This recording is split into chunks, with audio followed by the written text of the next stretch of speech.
محسن الديان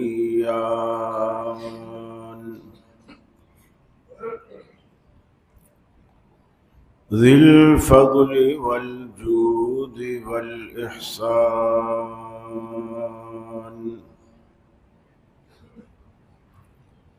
ذي الكرم والمغفرة والامتنان والصلاة والسلام على سيد الأنبياء خير الأنام وعلى آله وصحابه وأزواجه العظام وأتباعه وأحبابه ورفقائه البررة الكرام. أما بعد فأعوذ بالله من الشيطان الرجيم. بسم الله الرحمن الرحيم.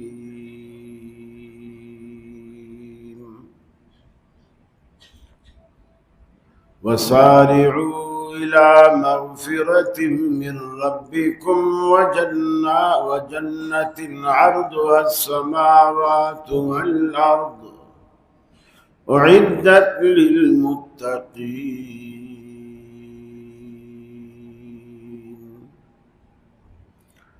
عن عائشة رضي الله تعالى عنها قالت قال رسول الله صلى الله عليه وسلم من أحدث في أمرنا هذا ما ليس منه فهو رد. متفق عليه. عزیز ساتھیو، دوستو اور بزرگوں، آپ نے ایک طویل عرصے تک علامات قیامت کے بارے میں سنا. ویسے میری نظر میں ایک قسط باقی ہے، لیکن رمضان کی آمد ہے اور کچھ کرنٹ ایشو بھی ہے. میں چاہتا ہوں کہ رمضان کے حوالے سے، اسی کے استقبال کے حوالے سے، اس کی تیاری کے حوالے سے، غالباً رمضان سے قبل ہمیں ایک یہ جمعہ اور ایک جمعہ اور بھی انشاءاللہ ملے گا.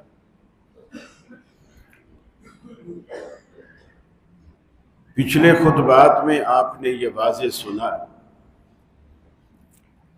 کہ اس دنیا کو بقا نہیں ہے، یہ ختم ہونے والی ہے، یا یہ ختم ہو جائے گی یا ہم ختم ہو جائیں گے. جب اس کو بقا نہیں ہے تو پھر یہاں دل لگانے کا فائدہ بھی نہیں ہے. دل بھی اسی زندگی سے لگایا جائے اور اسی سے پیار کیا جائے جو وفا کرنے والی ہے. بے وفا کو یار کیا بنانا، بے وفا کو دوست کیا بنانا.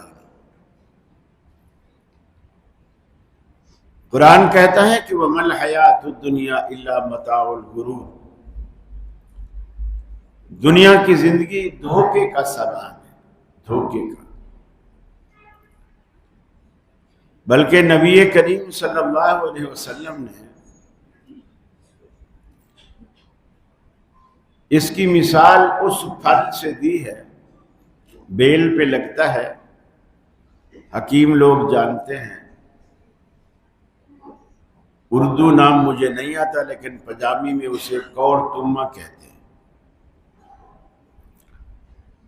دکھنے میں بہت خوبصورت ہوتا ہے، یلو کلر بھی ہوتا ہے، اوپر گرین گرین لائنیں بھی ہوتی ہیں، چھوٹے خربوزے کی شکل دیتا ہے. اور جس کو اس کا پتہ نہ ہو تو وہ ضرور توڑ کے کاٹ کے کھانے کی کوشش کرے گا، اس کی خوبصورتی اور بیوٹی کی وجہ سے. لیکن آپ نے فرمایا کہ جب اسے کاٹ لو اور زبان پہ رکھ لو تو پھر اس جیسی کڑوی اور بد ذائقہ چیز کوئی نہیں. آپ نے دنیا کو اس سے تشبیہ دی کہ یہ تمہیں دکھنے میں بھلی لگتی ہے، دکھنے میں اچھی لگتی ہے، لیکن یہ اندر سے بہت ہی بد ذائقہ اور اندر سے بہت ہی کڑوی ہے۔ اور دوسرے مقام پہ اللہ نے فرمایا کہ مل حیات الدنیا الا متاع، مل حیات الدنیا الا لعب و لہو، دنیا تو بس کھیل تماشا ہے،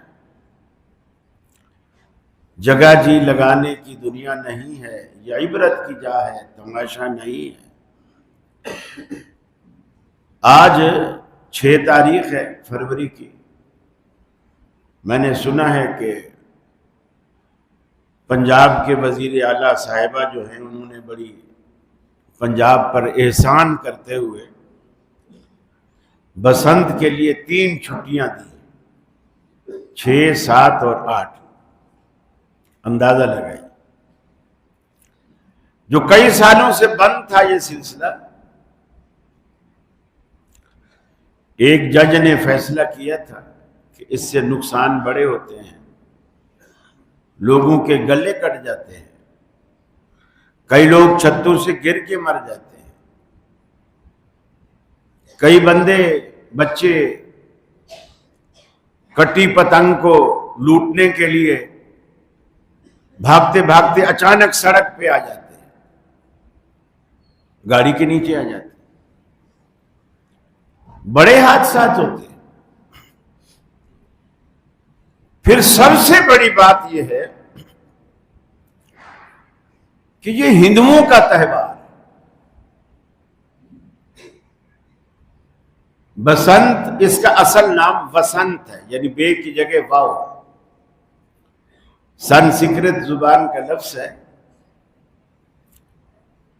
اس کے معنی وہ موسم کہ جب خزاں ختم ہو رہا ہو اور بہار شروع ہو رہی، سردیاں جب ختم ہوتی ہیں نا تو اس کے بعد بہار کا موسم شروع ہوتا ہے۔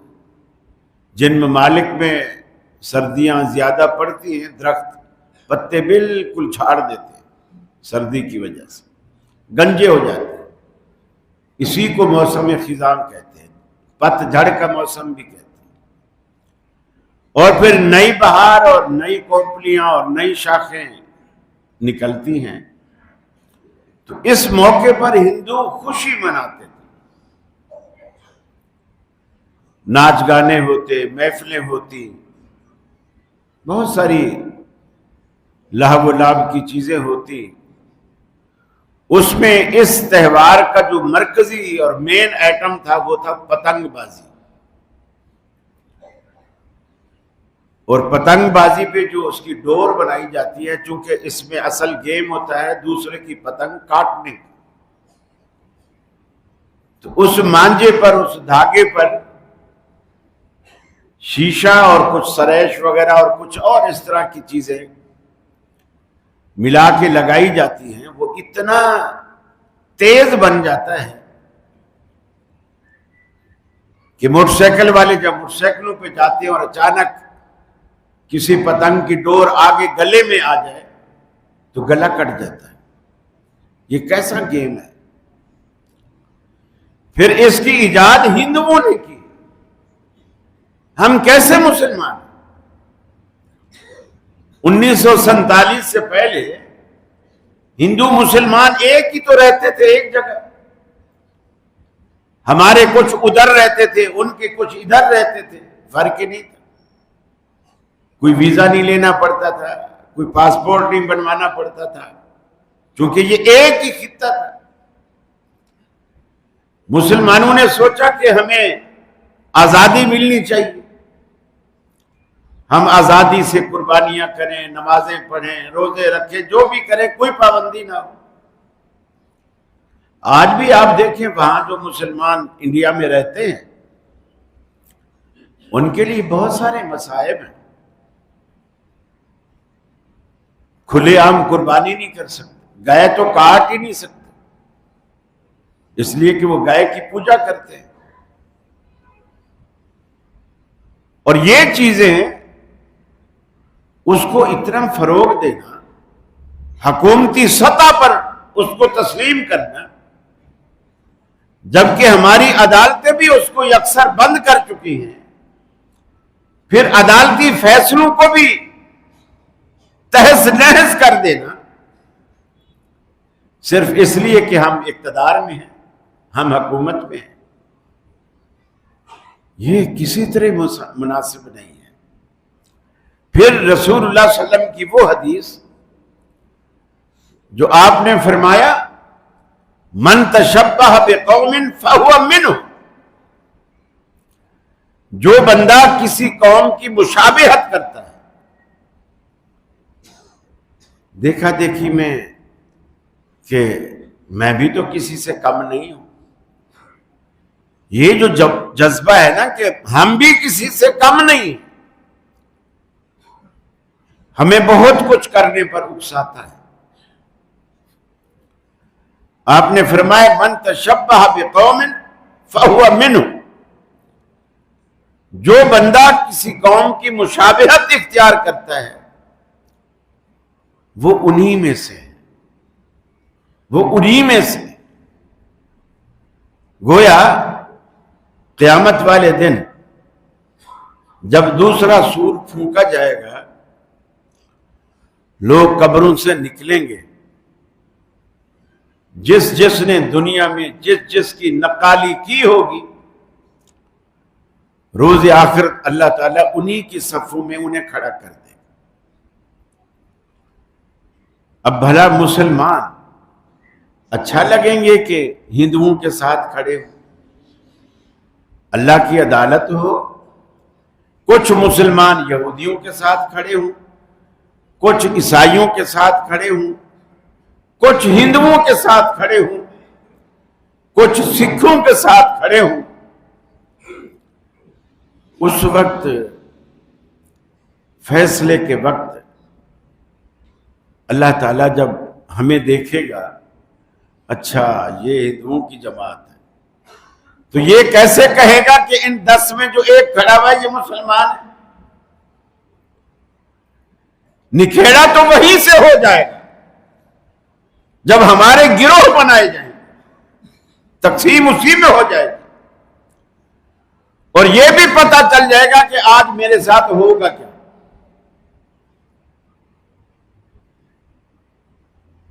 چونکہ کسی بھی جگہ اگر اعلان کیا جائے اور اس میں یہ ہو کہ پہلے سے اعلان ہو کہ فلاں حال میں تقریب ہے، بڑی اہم تقریب ہے، لیکن جن لوگوں کو ہم نے دعوت نامے بھیجے ہیں وہ دعوت نامے لے کر آئیں، اور جن کے پاس دعوت نامے نہیں ہیں وہ یہاں انٹر نہیں ہو سکتے۔ اب 50-60 افراد فرض کیا باہر کھڑے ہوئے ہیں، ان کے پاس 10 کے پاس دعوت نامے ہیں اور باقی 40-50 کے پاس نہیں ہیں، اور وہ یہ اعلان کر دیں کہ جن کے پاس دعوت نامے ہیں وہ اس طرف ہو جائیں، اور جن کے پاس دعوت نامے نہیں وہ اس طرف ہو جائیں۔ اب دعوت نامے والے سوچیں گے ہم تو اندر چلے جائیں گے، اور جن کے پاس دعوت نامے نہیں وہ خود ہی فیصلہ کر لیں گے کہ اس کا مطلب ہے ہمیں نہیں جانے دیں گے،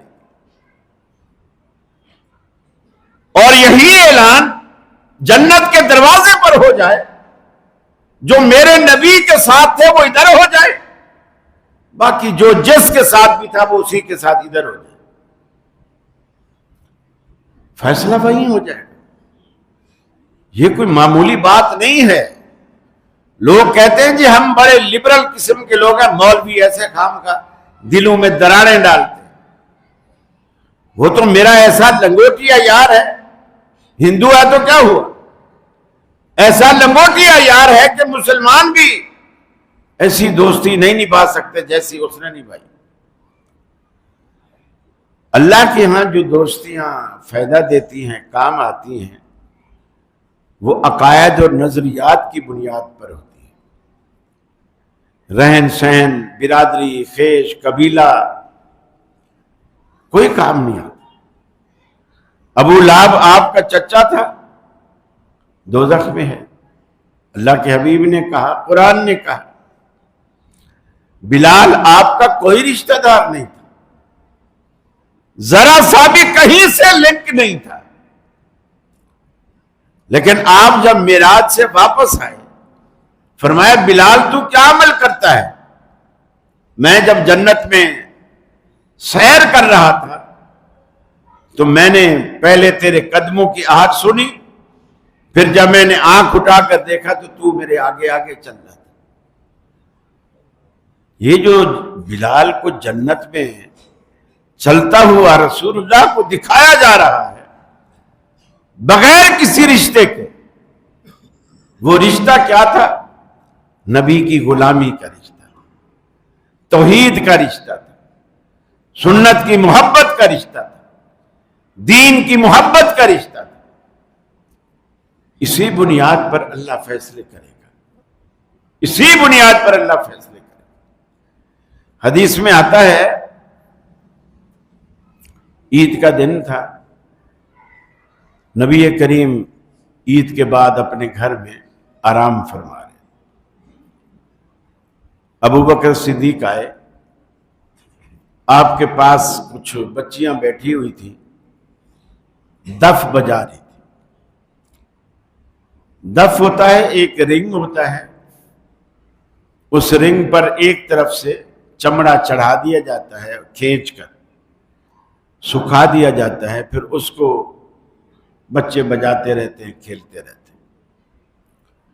رسول اللہ کے پاس بیٹھی ہوئی ہیں بچیاں، آپ لیٹے ہوئے اور اپنے چہرے پر بھی کپڑا ڈالا۔ ابو بکر صدیق آئے اور بچیوں کو آ کر کے ڈانٹا، تمہیں شرم نہیں آتی؟ رسول اللہ صلی اللہ علیہ وسلم آرام فرما رہے ہیں، تم شور مچا رہے ہیں۔ نبی کریم سو تو نہیں رہے تھے، آپ جاگ رہے تھے۔ آپ نے چہرے سے کپڑا ہٹایا اور فرمایا ابو بکر کوئی بات نہیں، وَلِكُلِّ قَوْمٍ عِيدٌ وَهَذَا عِيدُنَا، بہت ساری قوموں کی، ہر قوم کی عید ہوتی ہے، اور آج ہماری عید ہے، آج ہماری عید ہے، خوش ہونے دو۔ تھوڑی دیر بعد حضرت عمر آ گئے۔ اس سے یہ بھی نکلتا ہے کہ عید والے دن آپس میں ملنے ملانے کے لیے آنا جانا یہ بھی مسنون ہے، یہ بھی مسنون عمل ہے۔ حضرت عمر آ گئے، حضرت عمر نے کچھ نہیں بولا، بچیوں کو بھی کچھ نہیں بولا اور کچھ نہیں کیا، لیکن جیسے دروازے سے اندر انٹر ہوئے، بچیوں نے دیکھا اور فٹافٹ اپنے دف اپنے نیچے رکھے اور دف کے اوپر چڑھ کے بیٹھ گئے، یعنی گویا دف کو چھپا لی۔ رسول اللہ صلی اللہ علیہ وسلم دیکھ کر مسکرا دی، فرمایا عمر سے تو شیطان بھی ڈرتا ہے۔ یہاں دو باتیں، ایک بات اللہ کے رسول نے فرمایا لوگوں کی عیدیں ہوتی ہیں، آج ہماری عید ہے، اور بچیوں کو دف بجانے سے آپ نے روکا نہیں۔ ابو بکر صدیق نے روکا، تب بھی آپ نے اجازت دے دی کہ چونکہ آج عید ہے، خوشی منا لیں۔ جب عمر آئے اور بچیوں نے دف چھپا لیے، آپ مسکرائے، فرمایا عمر سے تو شیطان بھی ڈرتا ہے، عمر سے تو شیطان۔ اب آپ نے اس فعل کو، اس عمل کو شیطانی عمل کرا دیا۔ گویا بچے چونکہ مرفوع القلم ہوتے ہیں، آپ نے بچوں کو رخصت دے دی۔ جیسے بچے گڑیاں کھیلتے ہیں، چھوٹی بچیاں گڑیاں کھیلتی ہیں، بڑے بچے کوئی اور گیم کھیل لیتے ہیں، جو لڑکے کھیلتے ہیں، کرکٹ ہے، دوسری چیز ہے، لیکن آپ نے یہ نہیں کہا کہ بڑے بھی اس میں شامل ہوں، بڑے بھی شامل۔ اور آپ نے اس سے یہ واضح کر دیا کہ ہماری عید یہ ہے، لوگوں کی عیدیں ہوتی ہیں، ہماری عید یہ ہے۔ اور ایک موقع پر آپ نے فرمایا، اللہ نے ہمیں، جب مکہ میں ایک اکاز میلہ لگتا تھا، صحابہ نے پوچھا یا رسول اللہ، اسلام کے آنے سے پہلے مکہ میں میلہ لگا کرتا تھا، اس میں کھیل کود تماشے ہوتے تھے، ہم جاتے تھے، خوشی مناتے تھے سال میں ایک دفعہ، تو کیا اب ہمیں اجازت ہے؟ آپ نے فرمایا اس میلے کے بدلے اللہ تعالیٰ نے تمہیں 2 عیدیں دی ہیں، عید الفطر اور عید الاضحیٰ، ایک جو رمضان کے بعد یکم شوال کو آتی ہے، ایک جو 10 ذی الحجہ کو آتی ہے جس میں آپ قربانیاں کرتے ہیں۔ فرمایا اللہ نے 2 عیدیں ہمیں دی، گویا تیسری کوئی عید مسلمانوں کی عید نہیں ہے، چاہے اسے مسلمان منائے، چاہے کوئی ہندو یا سکھ یا یہودی بنائے۔ آپ نے تخصیص کر دی کہ مسلمانوں کی عیدیں صرف 2 ہیں، تیسری عید ہماری نہیں ہے۔ آج مسلمانوں نے بھی عیدوں کے انبار لگا دیے، کھانے پینے کے دھندے، 15 شعبان تو وہ ان کی عید ہے، 27 رجب تو وہ ان کی عید ہے، 12 ربیع الاول تو وہ ان کی عید ہے۔ ابھی کل ہی گزری ہے 15 شعبان، لوگوں نے کیا، ایک کلپ میرے پاس کسی نے بھیجا تھے، لڈن جعفر، وہ کہتا ہے کہ حلال حرام کیا ہوتا ہے، حلال حرام کیا ہوتا ہے؟ ہم جس چیز کو ایجاد کر لیں، لوگ اس کو بغیر جانے، بغیر سمجھے، بغیر تحقیق کیے اسے مانتے ہیں، یہ تو ہمارا کمال ہے۔ ہم جس چیز کو چاہیں ایجاد کریں، مسلمان وہی کریں۔ پھر وہ مثال دیتا ہے، کہتا ہے 15 شعبان ہماری ایجاد ہے، ہماری ایجاد ہے۔ کیوں؟ یہ جو ان کا امام غیب ہے نا، یہ اس کی پیدائش کا دن ہے، 15 شعبان اس کی پیدائش کا دن ہے۔ اس دن وہ خوشیاں مناتے ہیں، سب کچھ کرتے ہیں کہ اب سنیوں کی، چونکہ یہ انتظار کر رہے ہیں کہ ہمارا امام آئے گا 12واں، وہی اصلی کتاب، اصلی قرآن، ہر چیز اصلی لے کر آئے، جس میں اہل بیت کی فضیلتیں ہیں، جس میں بہت کچھ، وہ آئے گا۔ یہ اس دن 15 شعبان کو یہ خوشی مناتے ہیں۔ اس نے بربلا کہا کہ یہ ہماری ایجاد ہے، اور آج دیکھ لو شیعوں سے زیادہ سنی مناتے ہیں، کیونکہ اس میں کھانے پینے کا عنصر شامل ہے۔ آپ کو یاد ہوگا عامر لیاقت مرحوم ابھی زندہ تھے، ایک پروگرام میں نے سوال کیا، میں نے کہا جی قرآن خوانیاں تم کرتے ہو، رسول اللہ کے زمانے میں، صحابہ کے زمانے میں بھی لوگ فوت ہوتے تھے، آپ نے کبھی کسی کے جنازے میں یا کسی کی میت پر قرآن خوانی نہیں کروائی، نہ رسول اللہ نے نہ صحابہ نے۔ کہنے لگا صحابہ تو صحابہ ہیں، وہ تو بخشے بخشائے ہیں، ان کو ہمیں قرآن بخشوانے کی کیا ضرورت تھی؟ تو میں نے کہا پیر عبد القادر جیلانی تمہاری نظر میں گناہ گار ہیں؟ کہنے لگا نہیں۔ تو میں نے کہا پھر ہر مہینے ان کے نام کی 11ویاں کیوں بخشواتے ہو ایصال ثواب کے لیے؟ کہنے لگا وہ تو ہم بریانی کھانے کے لیے۔ آج بھی یہ پوری کی پورے ویڈیو موجود ہے یوٹیوب پر، یہ ان کے الفاظ ہیں۔ وقفے میں بعد میں وہ حنیف قریشی صاحب جو آتے ہیں، وہ ناراض ہوئے ان کے ساتھ کہ بھی اگر آپ نے جواب دینے ہوتے ہیں تو پھر ہمیں کیوں بلاتے ہو؟ اب یہ تو باہر جا کے ہر کسی کو بتائے گا کہ یہ بریانی کھانے کے لیے کرتے ہیں۔ یار ہم کوئی بریانی کھانے کے لیے کرتے ہیں؟ ہمارا تو یہ روحانی اور مذہبی رشتہ ہے ان سے، اس عقیدت میں ہم کرتے ہیں۔ میں نے کہا بھائی آپ ناراض نہ ہوں، مجھے کسی کو کہنے کی ضرورت ہی نہیں ہے، یہ لائیو پروگرام ہے، ہر کسی نے خود سن لیا ہے، مجھے بتانے کی ضرورت ہی نہیں۔ اور یہ یقین مانیے اب سنی کا مطلب ہی یہ ہو گیا جو سنی سنائی پہ رہے، سنی سنائی پہ عمل کرے۔ اسی لیے ہم نے خود کو اہل حدیث نام کے ساتھ ان سے ممتاز کیا تاکہ وہ سنی سنائی والا فتویٰ ہم پر نہ لگے، ورنہ اہل حدیث بھی اہل سنت میں شامل ہے، بلکہ اصلی اہل سنت ہی یہی ہے۔ رمضان کی آمد اپنے وقت کو خرافات میں لگانے کے بجائے اس کو مینج کرے، وقت کو مینج کرے، ابھی سے تیاری کرے۔ آپ فیکٹری والے ہیں، آپ دفتر والے ہیں، آپ یہ ابھی سے حساب لگائیں کہ رمضان میں ہماری فیکٹری اتنے بجے یعنی تھوڑا جلدی کھلے گی اور شام کو جلدی بند ہوگی، تاکہ ملازمین آسانی سے گھر جا کے روزہ افطار کر لیں، خود بھی روزہ رکھے، ملازمین کو موقع فراہم کریں وہ بھی روزہ رکھیں، دفتروں کے ٹائم بدلیں، مارکیٹوں کے ٹائم بدلیں، تاکہ لوگ آسانی کے ساتھ گھر میں روزہ کھول سکیں۔ یہ اہتمام کریں۔ استقبال رمضان کا مطلب ہی یہ ہے کہ آپ رمضان کی تیاری کریں، لیکن بدعتیوں نے استقبال رمضان کا کیا مطلب یہ ہے کہ رمضان سے ایک دو دن پہلے روزے رکھیں، رمضان کے استقبال میں روزہ رکھیں۔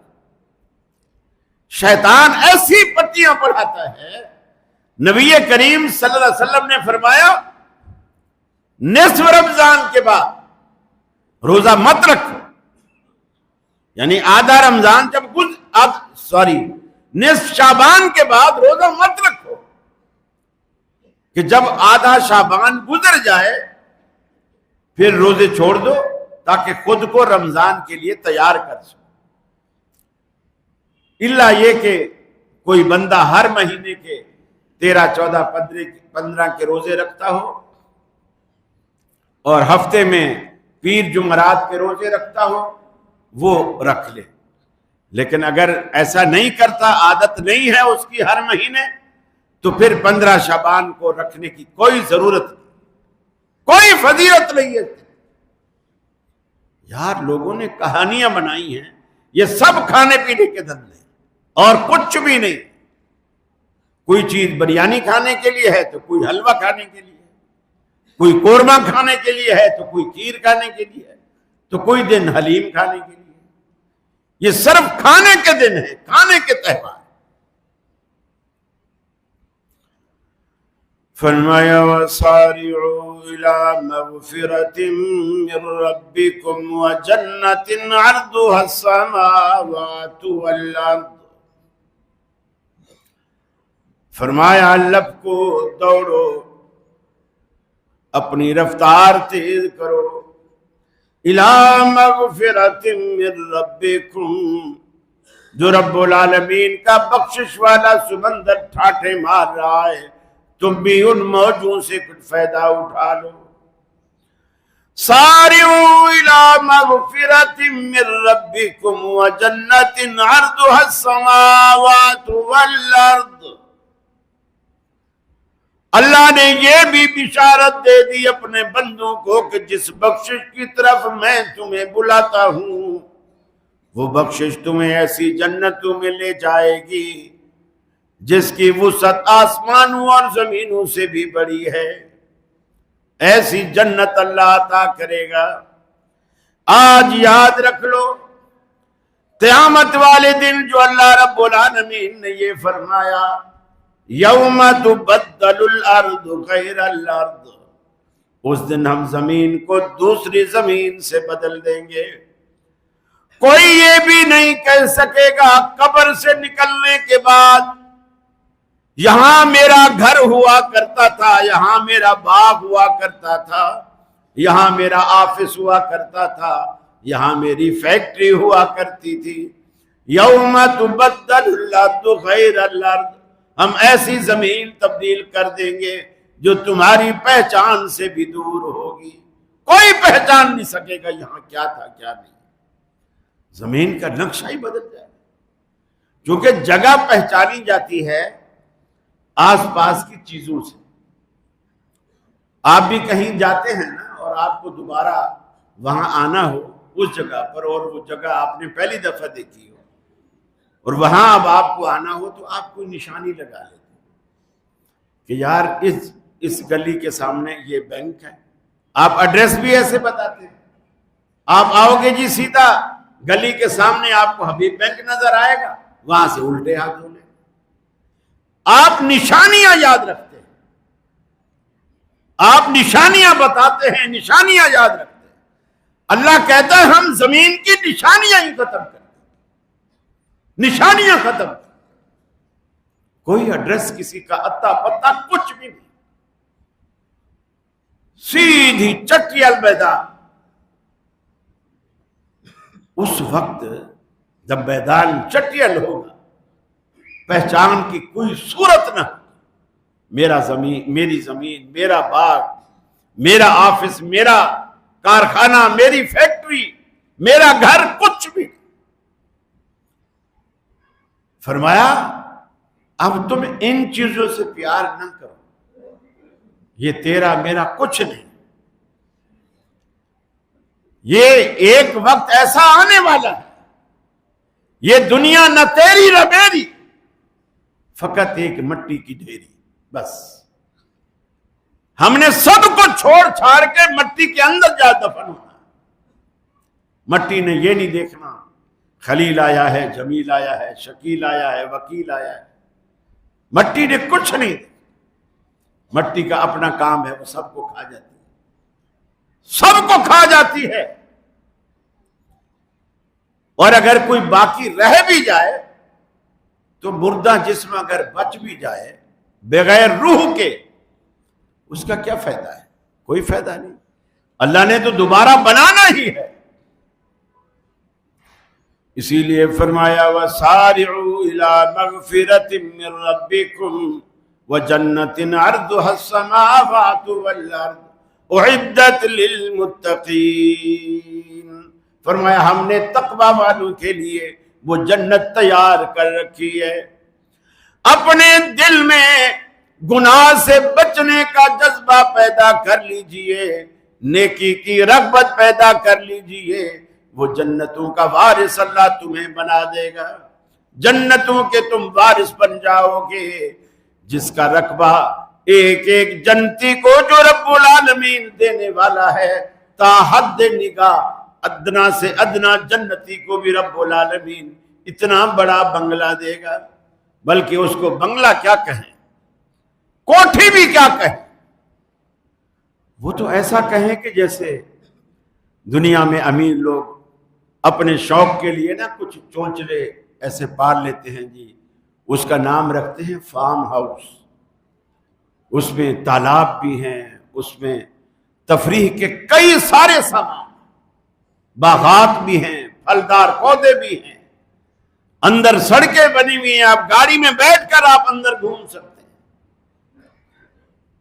یہ فارم ہاؤس بھی اس کا کیا مقابلہ کریں، یہ کیا مقابلہ کریں گے اس کا. اللہ تعالیٰ نے بہت ساری چیزیں ہمیں ایسی بتلائی ہیں دنیا میں. جنت کی چیز دنیا سے بالکل الگ ہے، اسی طرح جہنم کی چیز دنیا سے بالکل الگ ہے. یہ جو قرآن کبھی کبھی نام لے لیتا ہے نا، جنت میں انار ملیں گے، انگور ملیں گے، سیب ملیں گے، یہ ہمیں صرف سمجھانے کے لیے. ورنہ دنیا کا سیب اور دنیا کا انار اور دنیا کا انگور اس سے کچھ بھی نسبت نہیں رکھتا. نہ وہ ذائقہ، نہ وہ رنگت، نہ وہ اس کی شان جو اللہ رب العالمین اہل جنت کو دینے والا ہے. اسی طرح جہنم کی. ایک دفعہ مفتی ظرف علی خان دیوبندیوں کے عالم تھے، انہوں نے فتویٰ دیا کہ اسٹرابیری حرام ہے. کیوں؟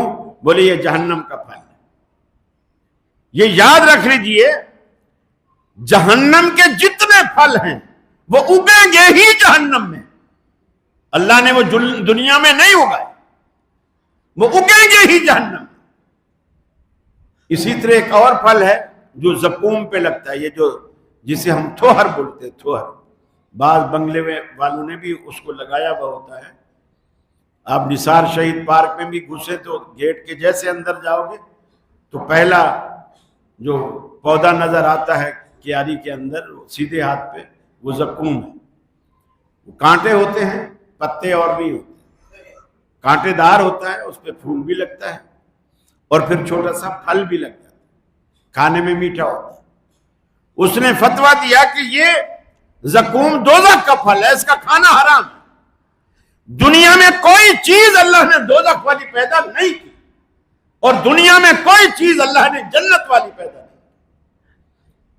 جنت والی چیزیں جنت پہ اگیں گی, جہنم والی چیزیں جہنم میں اگیں گی.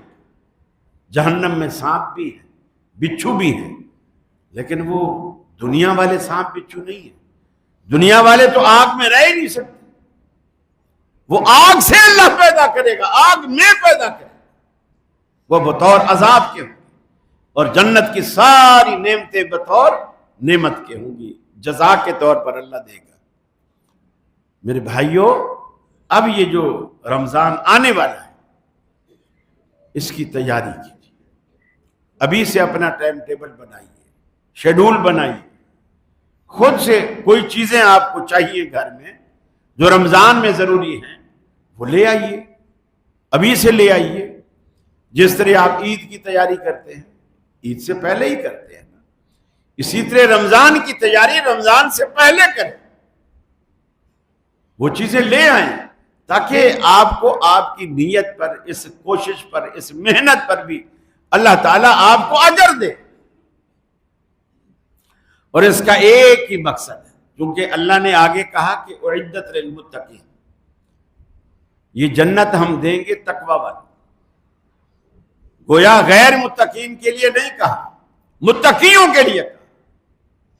جہنم کے لیے کہا اعدت للکافرین, کافروں کے لیے ہم نے تیار کی. جنت کے لیے کہا اعدت للمتقین, جو لوگ مجھ سے ڈرتے ہیں. یہ تقوی کیا ہے؟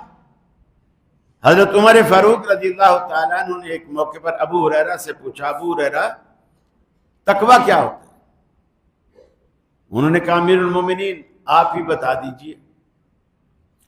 حضرت عمر نے کہا کہ کبھی تم دنیا میں خاردار جھاڑیوں سے گزرے ہو, کبھی ایسے سفر پر جہاں راستے میں جھاڑیاں ہوں, کانٹے دار جھاڑیاں ہوں, راستہ تنگ ہو اور کوئی راستہ نہ ہو اور اسی جھاڑی سے تمہیں گزرنا پڑے؟ ابو ہریرہ نے کہا ہاں امیر المومنین کئی دفعہ گزرا ہوں. پھر فرمایا کیسے گزرتے؟ انہوں نے کہا کہ سب سے پہلے تو میں اپنے جسم کو سکیڑتا ہوں, پھر کپڑے سمیٹتا ہوں تاکہ کوئی کانٹا میرے کپڑوں میں نہ اٹک جائے, کپڑا پھٹ نہ جائے, کپڑا الجھ نہ جائے, جسم کو کانٹا نہ لگ جائے. ان کانٹوں سے بچا کے ان جھاڑیوں سے پھر میں نکل جاتا ہوں. آپ نے فرمایا ابو ہریرہ اسی چیز کا نام تقوی ہے.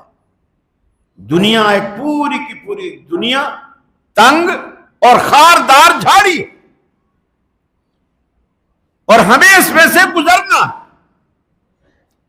آپ اس خاردار جھاڑی سے اپنے جسم کو, اپنے کپڑوں کو, لباس کو بچا کر اگر آپ نکل جاتے ہیں, یعنی زندگی گزار جاتے ہیں, تو آپ متقی انسان, آپ تقوی والے, آپ اللہ سے ڈرنے والے.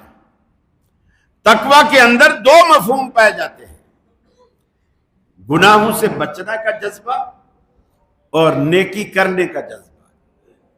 اور یہ اللہ کے ڈر کے ساتھ. اللہ کا ڈر عجیب واحد چیز ہے. حالانکہ بندہ جس سے ڈرتا ہے اس سے پیار نہیں کرتا. دنیا کی نفسیات ہے, بندہ سانپ سے ڈرتا ہے, سانپ سے کبھی پیار نہیں کرے گا. بچھو سے ڈرتا ہے, بچھو سے کبھی پیار نہیں کرے گا.